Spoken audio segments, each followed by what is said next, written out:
Lecture जो हमारा lecture 10 है उसका पार्ट बी देखते हैं, ठीक है। More examples on C F. तो एक हम एग्जाम्पल और देखते हैं, D two Y upon D X two minus 4y। ये वही प्रीवियस एग्जाम्पल है जो 10A में हमने लास्ट एग्जाम्पल देखा था उस वीडियो में, ठीक है। सेम एग्जाम्पल है बट यहाँ पे ये चीज़ ज़्यादा है, ठीक है। अब आपका थोड़ा सा क्वेश्चन को हम कॉम्प्लेक्स बनाएंगे, ठीक है, with initial condition.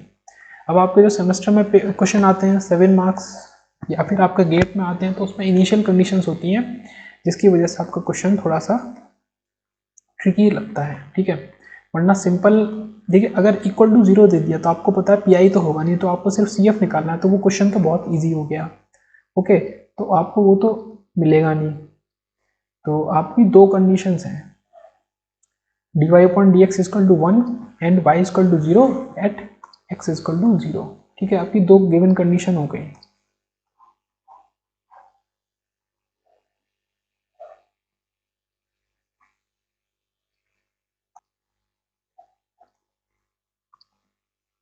Let's solve this, ठीक है। तो ये आपका D square minus 4y is equal to 0 का फॉर्म था, या फिर आपका M square minus 4 is equal to 0, M is equal to plus minus 2।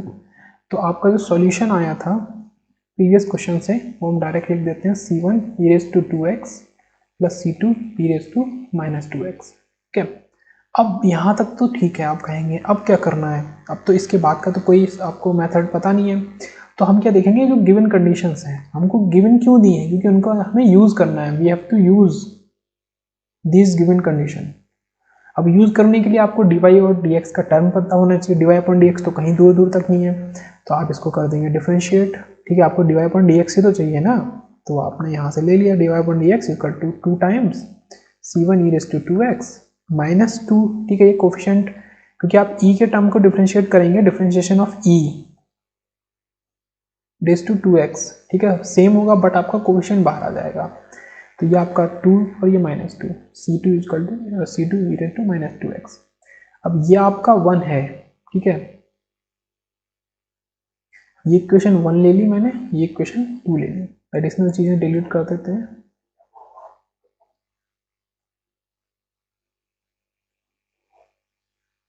ठीक है। अब ये इक्वेशन 1 है, ये इक्वेशन 2 है, ओके। तो ये जो दोनों कंडीशंस थी ये दोनों ही x इक्वल टू 0 पे थी, तो इसमें आप x को 0 रखिए और D Y upon D X को 1 रखिए। ये आपका क्या हो गया, 2c1 minus 2c2।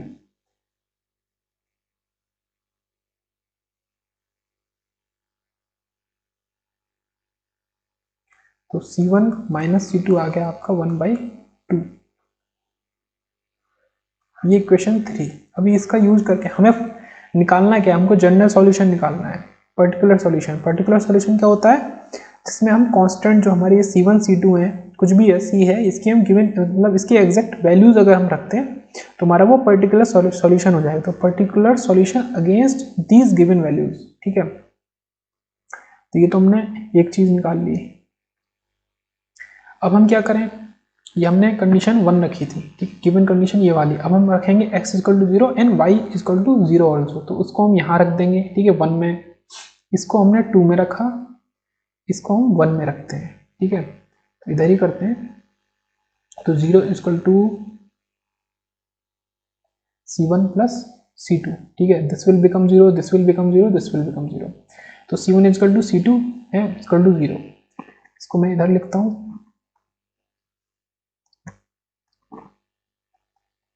And c1 minus c2 is 1/2।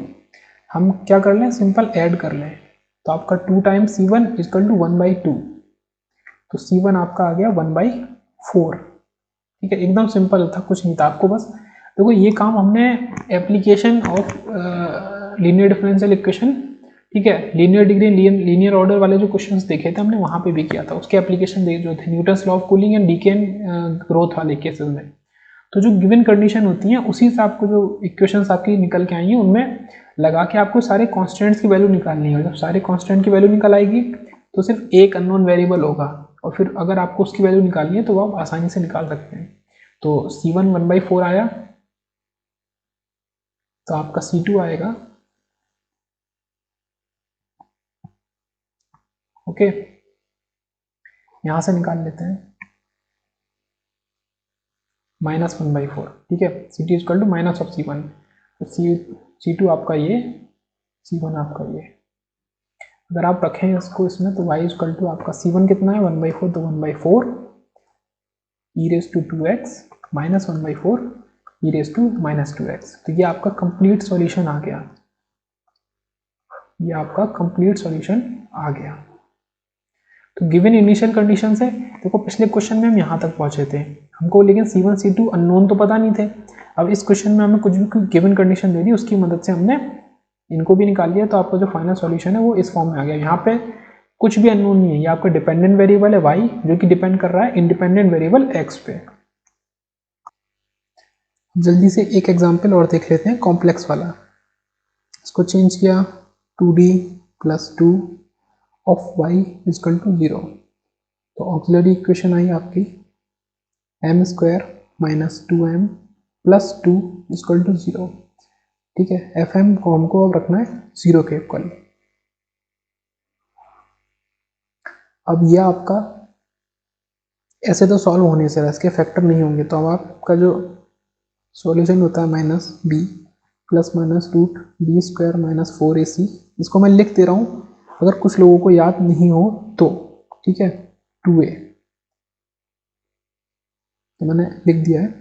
तो अब के सॉल्यूशन यहाँ से क्या होगा, माइनस ऑफ ये आपका -2, ठीक है। b आपका क्या है ये, ठीक है, प्लस √-2² -4 × 1 × 2 अपॉन 2 × 1। तो ये आपका सॉल्व हो क्या आया 2 ±, ठीक है। ये अगर हम इसको यहाँ देखें तो -2 का स्क्वायर 4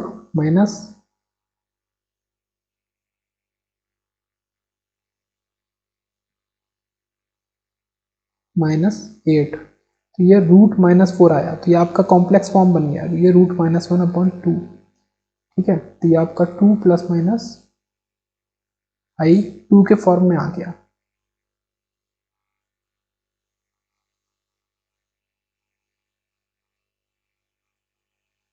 अपॉन 2, तो ये आपका फाइनल आ गया 1 ± i और j, ठीक है, जैसा भी आपको लिखना है।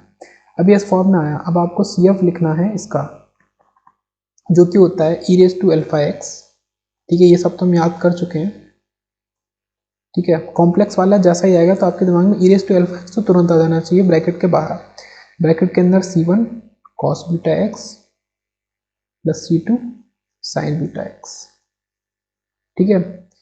कॉम्प्लेक्स एंड डिस्टिंक्ट रूट है, ठीक है, 1 + i 1 - i। अब आप इसका रियल पार्ट क्या है, ये किस कंपेयर कर लीजिए अल्फा ± बीटा i से, तो आपका अल्फा बीटा दोनों 1 है, तो e⁻⁴ मतलब ex और C1 cos x + C2 sin x। अब आपका जो कैपिटल X है 1 0 है, तो आपका pi आपका 0 होगा। Hence complete solution is y equal to, complete solution is equal to CF only, तो e⁻x C1 cos x + C2 sin x, ठीक है। एक क्वेश्चन मैं देता हूं आपको,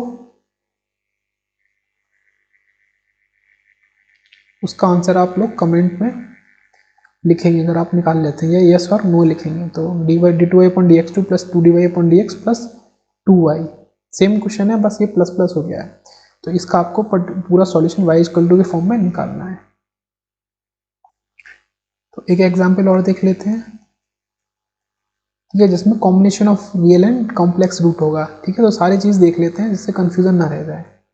तो ऑक्सिलरी इक्वेशन आपके fm इक्वल टू 0 या फिर m² - 16 इक्वल टू 0 के फॉर्म में होगी, या फिर b की पावर 4 m की पावर 4, तो m² का स्क्वायर माइनस 4 का square means a² - b², where a equal to m² and b equal to 4, okay. तो आपका क्या बनेगा a - b एंड a + b के फॉर्म में बना। अब आप इसको सॉल्व करेंगे अलग, इसको अलग, तो ये आपका हो जाएगा m ± 2, ठीक है। तो ये तो रियल रूट आ गए, रियल एंड डिस्टिंक्ट, बट ये आपके कॉम्प्लेक्स रूट होंगे। तो M square equal to 0 plus minus 2i, if alpha plus minus beta i से कंपेयर करेंगे तो आपका अल्फा 0, बीटा आपका 2, ठीक है। तो ये आपके कॉम्प्लेक्स एंड डिस्टिंक्ट, ठीक है, डिस्टिंक्ट है, सेम नहीं है, रूट्स आ गए। तो ये तो आपने रूट्स लिख लिए।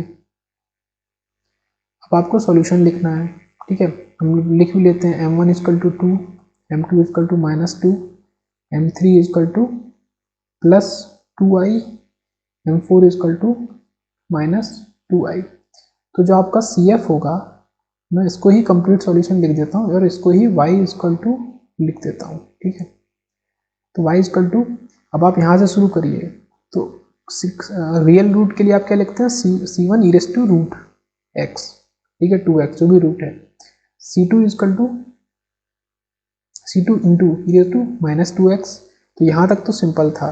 अब बात आई अगर कॉम्प्लेक्स रूट की, ठीक है, तो कॉम्प्लेक्स में भी एकदम सिंपल है, आप वही करेंगे, ठीक है। ई रेस टू अल्फा एक्स, मैं इसको पहले लिख देता हूँ, फिर इसमें वैल्यू रखूंगा, c3 कॉस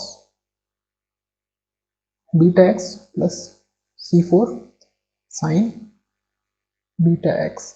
अब आप ये c3 c4 क्यों रखा है, क्योंकि c1 c2 हम ऑलरेडी यूज कर चुके हैं, okay, c1 c2 already use कर चुके हैं। तो फाइनल हमारा c1 e raise to 2x plus c2 e raise to -2x and alpha आपका 0 है एंड ई रेस टू 0 आपका होता है 1, ये याद रखना है, ठीक है। तो c3 बीटा आपका माइनस है, तो एक बार आपका cos 2x, सॉरी बीटा आपका 2 है, मतलब प्लस माइनस तो अलग अलग रूट है, एंड c4 साइन 2x। तो ये आपका कंप्लीट सॉल्यूशन है, ठीक है। जब combination of real and complex root है, तो ये काफ़ी अच्छा एग्जाम्पल था। एक लास्ट क्वेश्चन और देख लेते हैं, कि उसके बाद फिर देखेंगे how to find PI, particular integral. GATE 2008 mechanical branch का क्वेश्चन है, हमको गिवन इक्वेशन दी है, ठीक है, y डैश डैश, इसको हम ऐसे ही लिख सकते हैं, d² plus 2d plus 1 and y, ठीक है, हमने देख लिया। मतलब y डबल डैश का मतलब है d का मतलब डेरिवेटिव का ऑर्डर 2, y डैश का मतलब है डेरिवेटिव का ऑर्डर 1, ठीक है, और बाहर तो y रहेगा ही, तो ये हमने खुद से लिख लिया। अब हमें दो कंडीशन दी हैं, ये गिवन कंडीशन, हमको दो गिवन कंडीशन दी है, y 0 पे, ठीक है, 0 है एंड 1 पे भी 0 है। हमको पूछा है कि y 0.5 पे क्या होगा, हमको 4 ऑप्शंस दिए हैं, ठीक है। MCQ क्वेश्चन होता है तो ऑप्शन तो ऑब्वियसली होते ही हैं, तो हम सिंपल से क्या करेंगे, इसको अगर हम देखें तो ये हमारा d प्लस 1 का होल स्क्वायर है, ठीक है, इक्वल टू 0। तो हम ऑक्सिलरी इक्वेशन लिखें या ऐसे ही लिखें, तो हमारा d मान लो या m मान लो, तो आपके जो वो रिमूट्स आएंगे वो आपके -1 n -1 सेम आएंगे, बिकॉज इसको हम ऐसे लिखेंगे ना, m+1 एंड m+1, ठीक है, इक्वल टू 0। तो रूट्स तो आपके आएंगे रियल एंड रिपीटेटिव।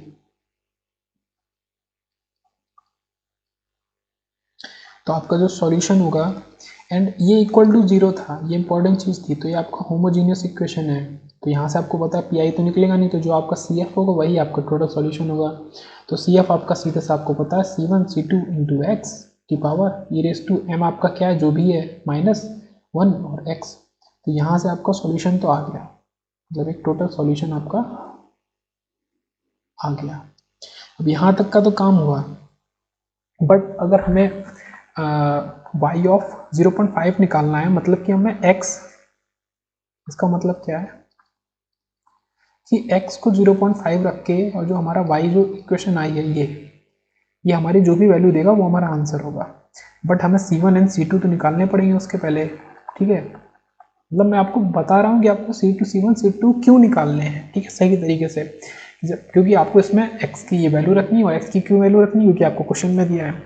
तो आप कंडीशंस का यूज़ करेंगे, आप एक बार ये कंडीशन रखेंगे, एक बार वो। आप कंडीशन रखिए, तो आपका जो वैल्यू आई है वो है 0 और C1 प्लस आपका x 0 हो गया तो C2 चला गया एंड e रेस टू 0 1, तो आपका C1 तो आ गया 0।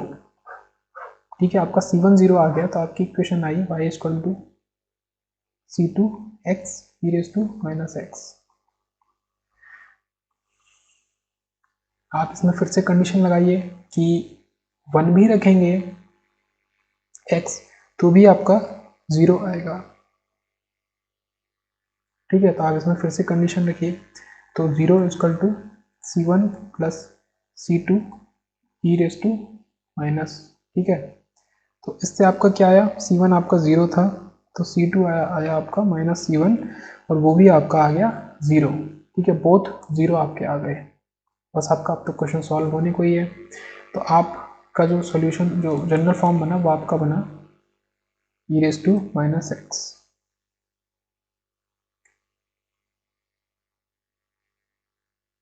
इंटू 0। ठीक है, ये पूरा 0 हो गया, तो आप इसमें रखेंगे तो आपका आंसर कुछ भी रखेंगे y में। ठीक है, 0.5 रख लो, कुछ भी रख लो, जब आपका 0 ही है तो आपका आंसर ऑलवेज 0 आएगा। तो आपका राइट आंसर है ए। ठीक है।